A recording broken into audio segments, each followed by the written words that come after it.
मटकू बोलता है। लेखक गोविंद शर्मा। चित्रांकन दुर्गा दत्त पांडे। जी हाँ, मटकू बोलता है। हैरानी की बात है।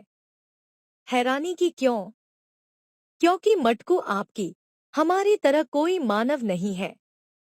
वह कोई जानवर या पक्षी भी नहीं है।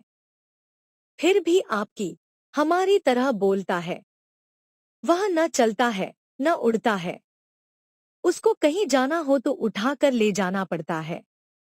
बड़ी सावधानी से उठाना पड़ता है उसे, बड़ा नाजुक है वह। न फूटे तो कई कई साल तक नहीं फूटता। यूं वह थोड़ी सी ठेस लगने पर भी फूट जाता है। नहीं समझे आपकी कौन है मटकू? चलो हम बता देते हैं। गर्मी के दिनों में सबसे ज्यादा जरूरत किसकी होती है? पानी की। पानी कहाँ मिलता है? पानी मिलने के कई स्थान होते हैं।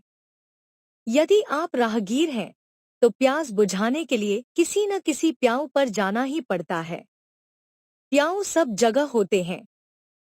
सड़क के किनारे, रेलवे स्टेशन के पास, धर्मशाला या विद्यालय के पास।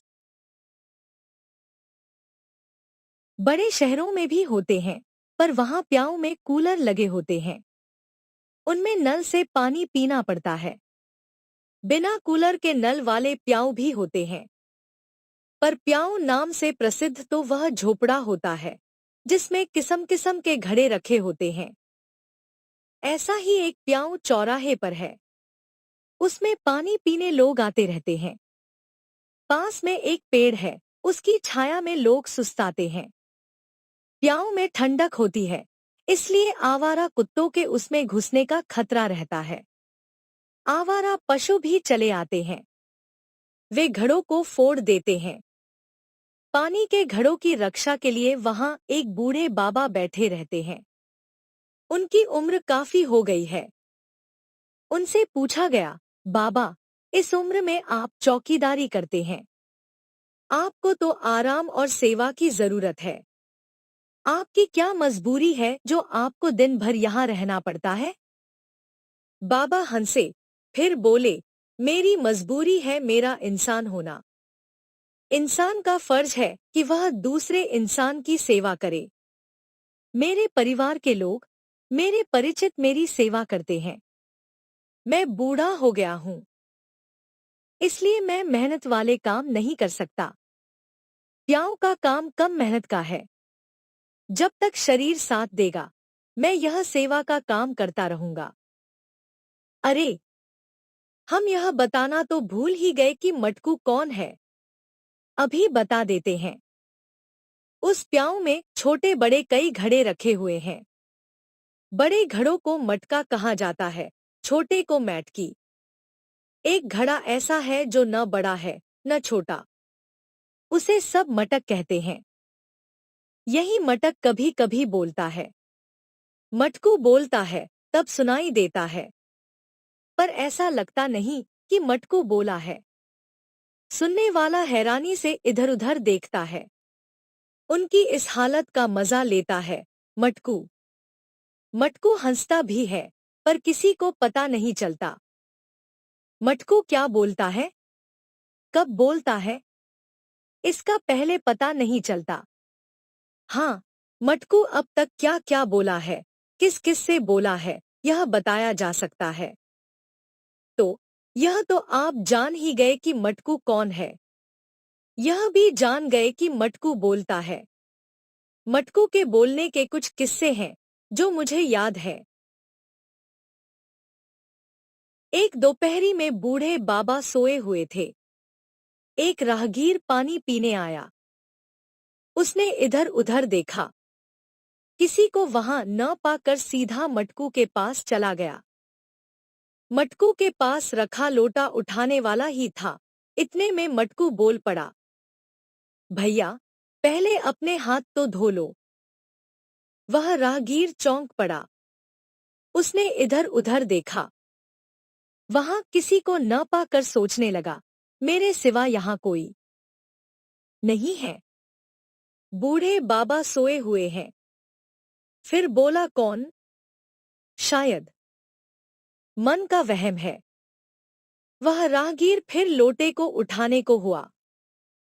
इतने में मटकू फिर बोल पड़ा, कोई और न सही, मैं तो देख रहा हूं। तुम कहां से आ रहे हो? यह तो जानते ही हो। पहले अपने हाथ धो लो। इधर टोंटी लगी है। यह हाथ धोने के लिए ही है। अब तो वह राहगीर कुछ परेशान हो गया। शायद यह मेरे दिल की आवाज है, यह सोचकर वह टोंटी पर हाथ धोने लगा। हाथ धोकर उसने लोटा लिया और पानी पिया। अब मटकू नहीं बोला। पानी पीकर वह चला गया।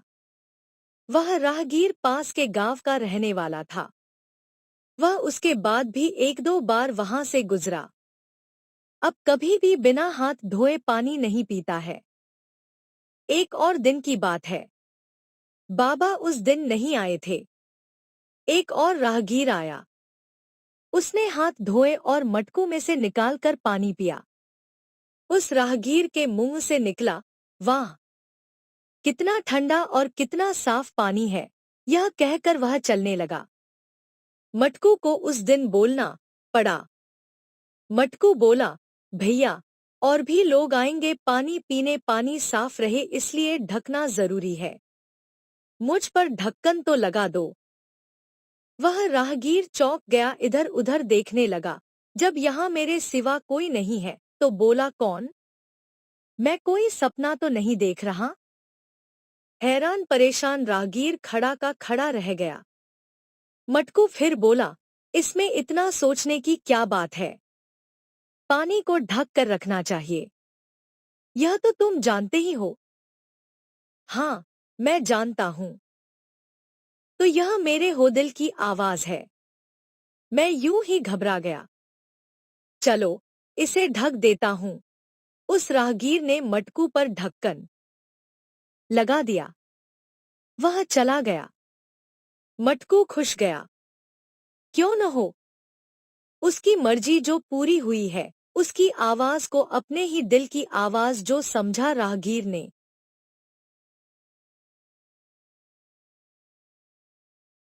एक दिन तो गजब हो गया। बूढ़े बाबा प्याऊ से थोड़ी दूर चले गए थे। कहीं से एक कुत्ता आ गया। वह बाहर से आया था। यहाँ के कुत्ते तो समझ गए थे कि प्याऊ में घुसे तो बाबा से लठ खाना पड़ेगा, इसलिए कोई उधर मुंह नहीं करता था। यह बाहर से आया नया कुत्ता था। उसे गर्मी लग रही थी। ठंडक के लिए सीधा प्याऊ में घुस गया। बाबा दूर, ऐसी हालत में मटकू को बोलना पड़ा। मटकू ने गले से अजीब अजीब आवाजें निकाली। ऐसी आवाजें जैसी हम कभी कभी अपने गले से निकालते हैं। कुत्ते या आवारा पशु को भगाने के लिए निकालते हैं। टिच्चा टिच्चा, टक टक। कुत्ता भी चौंक गया। यहाँ कोई मानव तो है नहीं, फिर ये आवाजें किसकी हैं? वह कुत्ता भी वहां से तुरंत निकल गया। इतने में बाबा वहां पहुंच गए। कुत्ते को जाता देख बोले, तो यह भी समझ गया मेरे मन की बात और मेरे बिना वाले बिना कुछ किए यहाँ से चलता बना। यह सुनकर मटकू को हंसी आ गई। उसकी हंसी सुनकर बाबा बोले, लगता है कोई घड़ा आधा खाली है। कोई बात नहीं, नल में पानी आने वाला है, सबको भर दूंगा। बाबा ही भरते थे पानी। वे घड़ों को उठाकर नल के पास नहीं ले जाते थे। उनके पास रबड़ का एक पाइप था। नल में पानी आने पर उसे नल से जोड़कर एक एक घड़ा साफ करते और पानी भरते। एक बार किसी कारण से बाबा 2 दिन से प्याऊ पर नहीं आ सके। एक एक कर सारे घड़े खाली हो गए। मटकू में थोड़ा सा पानी बचा था।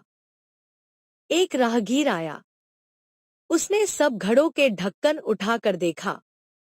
पानी न मिलने से निराश हो गया। इतने में उसे घड़ों के बीच में से कोई आवाज सुनाई दी। उसने उधर देखा तो उसे मटकू दिखाई दिया। उसने मटकू का ढक्कन उठाया। पानी देखकर वह खुश हो गया। उसने मटकू में से 2 लोटे पानी पिया और चलने लगा।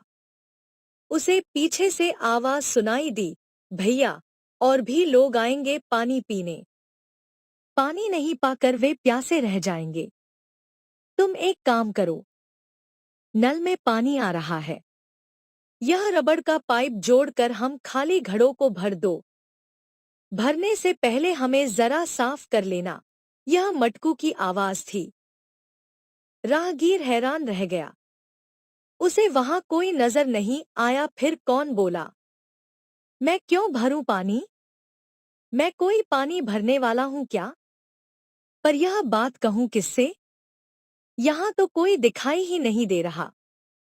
मटकू फिर बोल पड़ा, प्याऊ में पानी पीने पर किसी एक आदमी या एक परिवार का अधिकार नहीं होता है। यह तो सबका है। यह सार्वजनिक है। यहाँ घड़ों में पानी भरना किसी की नौकरी करना नहीं होता है।